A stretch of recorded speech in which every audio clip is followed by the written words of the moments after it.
Dhaka national medical institute হাসপাতালে শিক্ষার্থী অভিজিৎ মৃত্যুর ঘটনায় প্রাথমিক তদন্তে ডাক্তারদের কোনো গাফিলতি নেই বলে দাবি করেছে হাসপাতাল কর্তৃপক্ষ। একই সঙ্গে এই ঘটনাকে কেন্দ্র করে ডক্টর মাহবুবুর রহমান মোল্লা কলেজের শিক্ষার্থীদের সঙ্গে কবি নজরুল সরকারি কলেজ ও সরকারি শহীদ সরোয়ার্দী কলেজের শিক্ষার্থীদের সংঘর্ষের ঘটনায় হাসপাতাল কর্তৃপক্ষ জড়িত নয় বলেও দাবি করেন তারা। মঙ্গলবার দুপুরে রাজধানীর জনসন রোডে সংবাদ সম্মেলনে ঢাকা ন্যাশনাল মেডিকেল ইনস্টিটিউট হাসপাতালের পরিচালক অবসরপ্রাপ্ত ব্রিগেডিয়ার জেনারেল ইফফাত আরা এসব কথা জানান।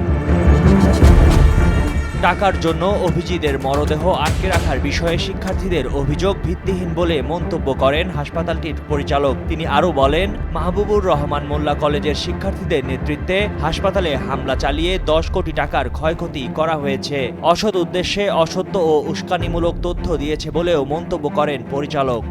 অসৎ উদ্দেশ্যে ও অসত্য উস্কানিমূলক তথ্য প্রদান করে শত বছরের ঐতিহ্যবাহী প্রতিষ্ঠানটি স্বাভাবিক শান্তিপূর্ণ পরিবেশ বিনষ্ট করে এবং রোগী সেবার বিঘ্ন ঘটায়। জিম্মি করে হাসপাতাল ও কলেজ ভবনে ব্যাপক ভাঙচুর করে ক্ষতি সাধন করা, অসুস্থ রোগীদের মাঝে ভীতি সঞ্চার করার মতো ন্যাক্কারজনক এই ঘটনার তীব্র নিন্দা ও ঘটনার সাথে জড়িতদের কঠোর শাস্তির আওতায় আনার দাবি জানাচ্ছি। ঘটনার সাথে ঢাকা ন্যাশনাল মেডিকেল কলেজ কোনোভাবেই সংশ্লিষ্ট নয়।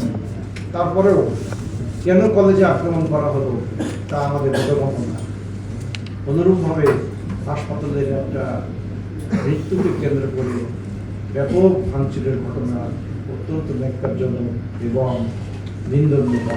আমার কম্পাউন্ড, আমি ডাক্তার, আমি চিকিৎসক, এই যে আমার সাথে ঘোষণা দিয়ে গেল কর্মসূচি আসছে, আমার 800 স্টাফ আমরা আছি, আমাদের একটা লোকের কাছে লাঠি ছিল বা একটা লোকের কাছে কিছু ছিল, আমরা কিভাবে এটা ঘেরাও কর্মসূচি করতে দেবো বা বাইরে যে ঘটনা ঘটছে এটার সাথে আমরা কিভাবে জড়িত যাব? আমরা তো আমাদের নিজস্ব কনসার্ন। এবং দেখেন এই পরিস্থিতিতে এরকম ঘেরাও কর্মসূচি অব্যাহত অবস্থা আমরা কিন্তু আমাদের কার্যক্রম কখনো বন্ধ রাখি।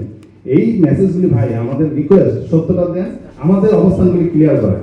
হাসপাতালে ভাঙচুর ও হামলা তীব্র নিন্দা ও দৃষ্টান্তমূলক শাস্তির দাবি জানিয়েছে কর্তৃপক্ষ। ময়ূখ ইসলাম, কালের কণ্ঠ।